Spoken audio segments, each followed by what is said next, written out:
My wife joined a feminist social circle and started calling me a controlling a-hole and asking for an open relationship, while she was the one mistreating our kids. So I filed for divorce and accidentally ruined her life. I used to love feminists, until I met my wife. For a while we were perfect, but then she met a fresh social circle. These women weren't just opinionated, nothing could satisfy them. Hold a door for them? You think all women are children and can't do anything for themselves? Don't hold it? You're disrespectful and entitled. Walk behind them? You're a creep. Walk ahead? You're an egotistical a-hole. But I thought I could trust my wife to not follow the herd, but she did, and ended up ruining more than just her life and our marriage in the process. And it all started with a simple few arguments here and there. I'd leave my plates in the sink after a 14-hour shift, and suddenly, I was the reason for every abuser that wasn't convicted. Or if I started helping with our kids' homework, she'd pull me aside and tell me I'm inherently problematic, and my mansplaining just proves it. The warm, loving woman I married seemed to be vanishing before my eyes, replaced by someone cold and antagonistic. About then, an awful gut feeling washed over me, because I was playing video games with my son and went to high-five him, but then my stomach turned, because he flinched. I immediately noticed and talked to my wife about it,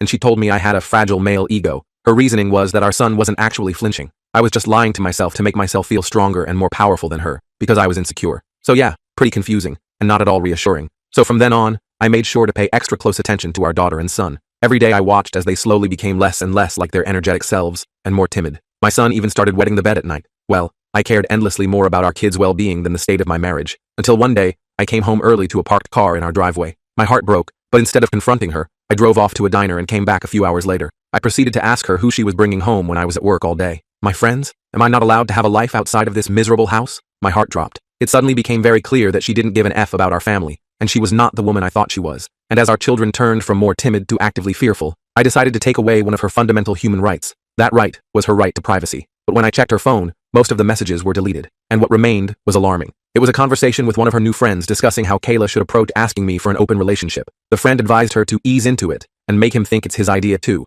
Obviously, she was cheating, but I didn't even care about that anymore. I just needed to know who was laying hands on our kids. So in my head, this is what I'm thinking. I needed to formulate a plan that allowed me to get full custody of the kids, but since there was no prenup, I had to make sure I was left with enough that would still allow me to be a good father. So when Kayla casually brought up the idea of open relationships over breakfast, like it was just a random thought that had occurred to her, I was prepared. I had my phone recording in my pocket. She stirred her oatmeal nonchalantly. So I was reading about these couples who have open relationships. What do you think about that concept? I didn't yell. I didn't scream. Instead, I looked her straight in the eyes and asked with a clenched jaw, "Who is he?" Her cocky demeanor vanished instantly, like a mask sliding off. "What do you mean?" she stammered, but I wasn't falling for her innocence anymore. And eventually, Kayla confessed to 2 one-night stands while I was working. She explained that when they came over, she forced our kids to sleep on the hardwood floor while she made love with them in the other room, loud enough for them to hear. Hence their timidness and increased anxiety. They were both married men with children of their own, fathers who, like me, probably thought they had loving, committed relationships with her. Then came the bombshell. She was planning to sleep with a colleague at work and intended to pursue it because it's good for her, and I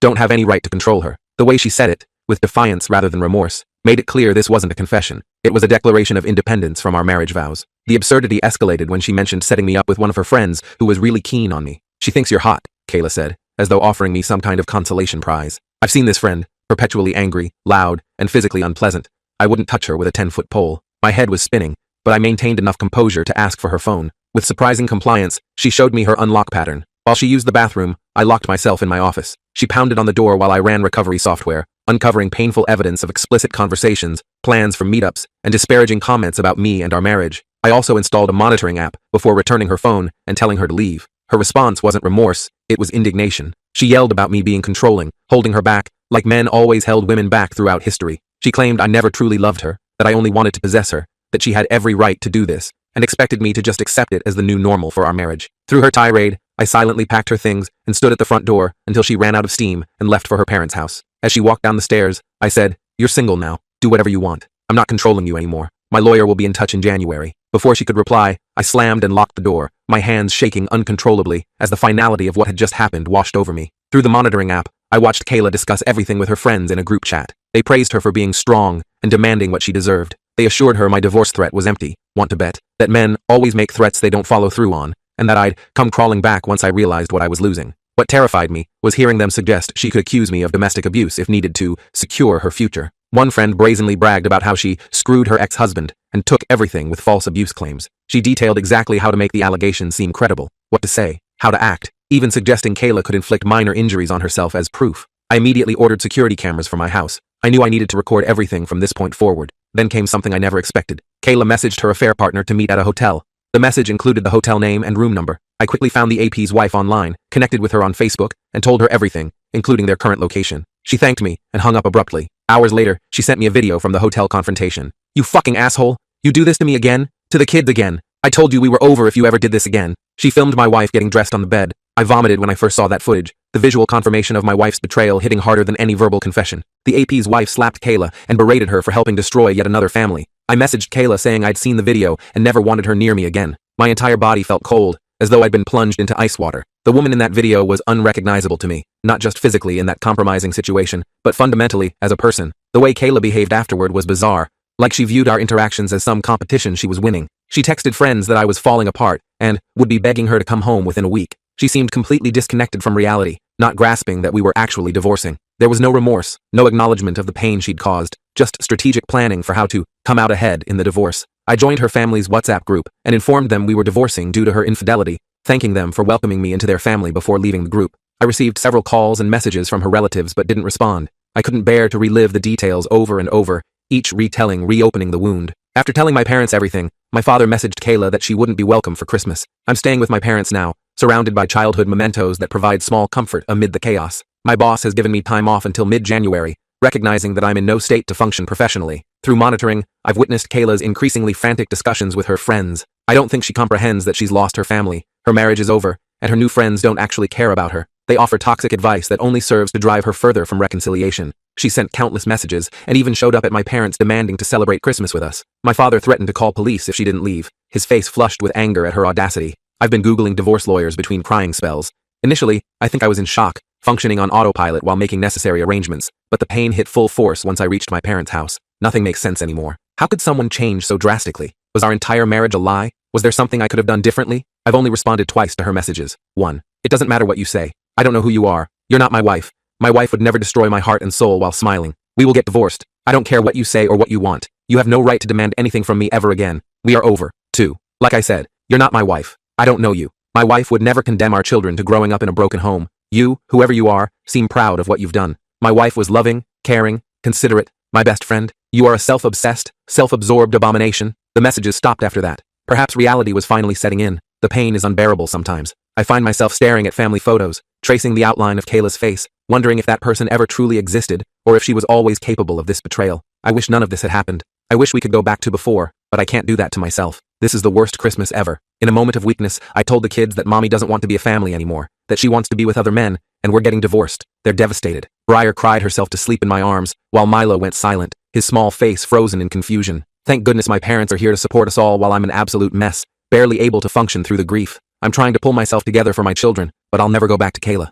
The level of disrespect and callousness in her behavior is unforgivable. I'm completely lost. Why does she expect to demand anything from me at this point? Is she mentally ill? Has she always been this person beneath the surface? Or did something fundamentally change her? These questions haunt me as I lie awake at night, staring at the ceiling of my childhood bedroom. Sorry for the rambling post. I just needed to get this out somewhere people might understand. Update. So much has happened since my last post. I wish I could say I've been strong through this, but honestly, I've been a sobbing wreck. My father found me on the bathroom floor at 3 a.m. 2 nights ago, hugging my knees and rocking back and forth. I was obsessing over Kayla's chats with her friends until I saw something that broke me completely. She described, in cruel detail, how our marriage, and especially our children, were burdens, preventing her from being a successful woman living up to her full potential. She claimed I was an oppressive piece of shit, holding her back from a good life, and that motherhood was a patriarchal trap, designed to keep women submissive. What broke me was realizing she never gave specific examples of how we supposedly burdened or oppressed her, just blanket accusations based on gender politics, rather than our actual relationship. In reality, I've never stopped her from doing anything. I pay for everything. Her part-time job's minimal wage couldn't support anyone.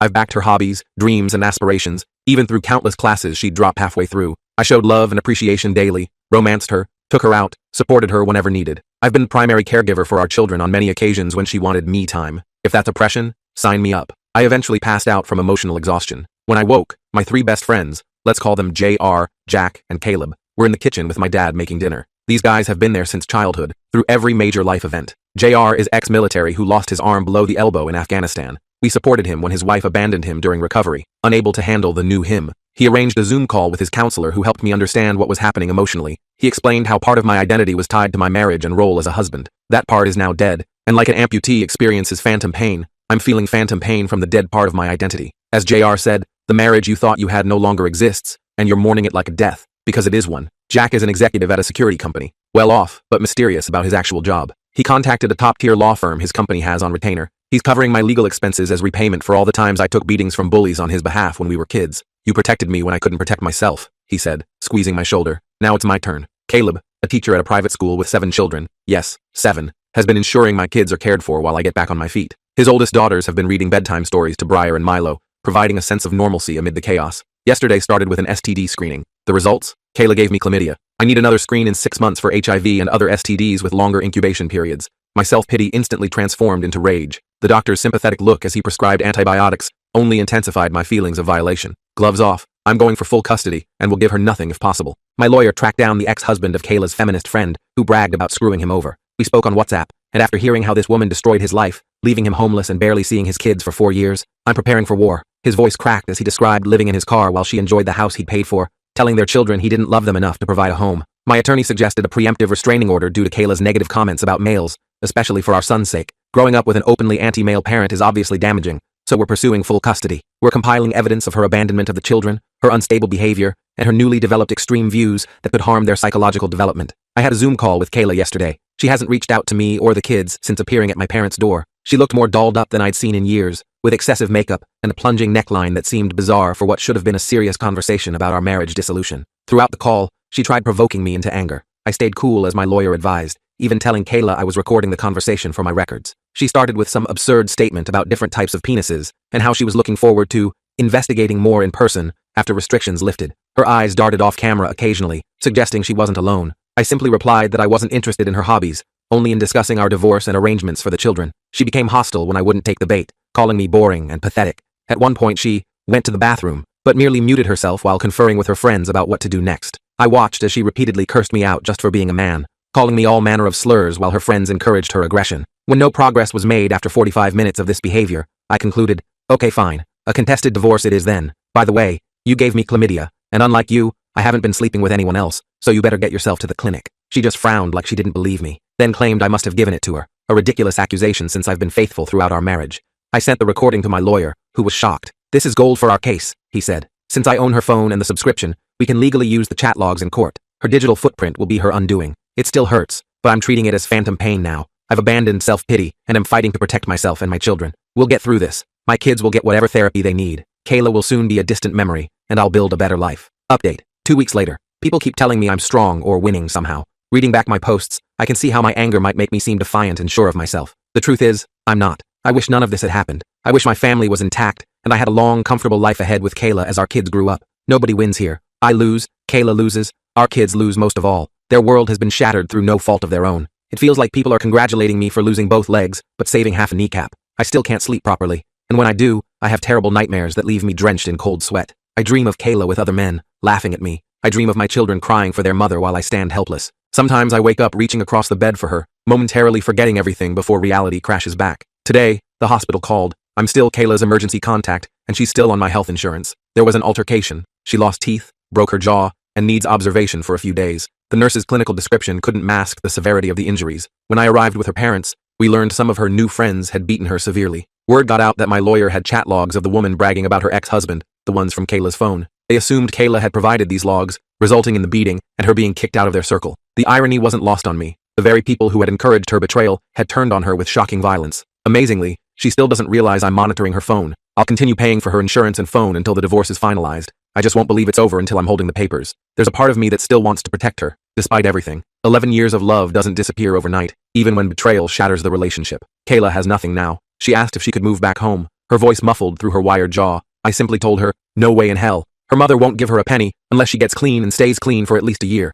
They offered to let her live with them under strict conditions. No phone, no visitors, mandatory counseling. For the first time, I saw a glimmer of regret when she said, I'm sorry I ruined everything, but I don't think it's genuine. She barely looked me in the eyes, focusing instead on the hospital wall behind me. Despite everything, it hurt seeing her like this. I wanted to protect her, but she's an adult whose behavior is dangerous and erratic. I need to protect my kids. Strangely, she didn't ask about the hearing or her critically injured friend. She just sat there, seemingly irritated by our presence rather than grateful for the support. Her father's face was a mask of disappointment and confusion, the same expression I've worn for weeks now. I still don't understand what happened. She destroyed her family and caused immense pain for, what? A buzz and random sex? I'm going completely no contact until she's been clean for a long time. I can't handle this craziness. Update. 1 month later. Many people have messaged asking for updates. I was going to post yesterday but lacked the energy.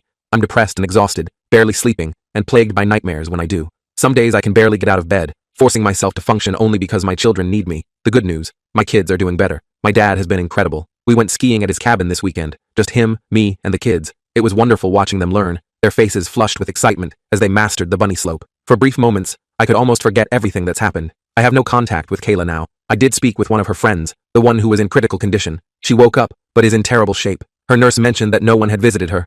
Her family refused to see her. The ward was eerily quiet, just beeping machines and the smell of antiseptic. Worried that whoever attacked Kayla might come after me and the kids, I asked to speak with this woman. She bizarrely opened our conversation by offering sexual services for $20. Her eyes were vacant, her skin pallid and marked with bruises. I countered with $50 for information instead. What she revealed was devastating. All these feminist friends are hardcore drug addicts. One of them, the one who bragged about destroying her ex, brought Kayla into their group against the others' wishes and introduced her to drugs. They sell sexual favors for drug money, hiding behind feminist rhetoric to protect their imagined egos. Kayla bought into the ideology first, but quickly became addicted to meth. Eventually, she too began selling sex for drug money. Learning that the woman I loved more than anything had become a prostitute to fund her addiction destroyed me. It explains why she only wanted money from our divorce. Each revelation felt like another knife to my already wounded heart. No one visited this woman in hospital because she's stolen from, cheated, abused, and lied to everyone in her life. She told me, without blinking, how sad she was to have survived. She has no hope for the future. I cried listening to her story, not for her,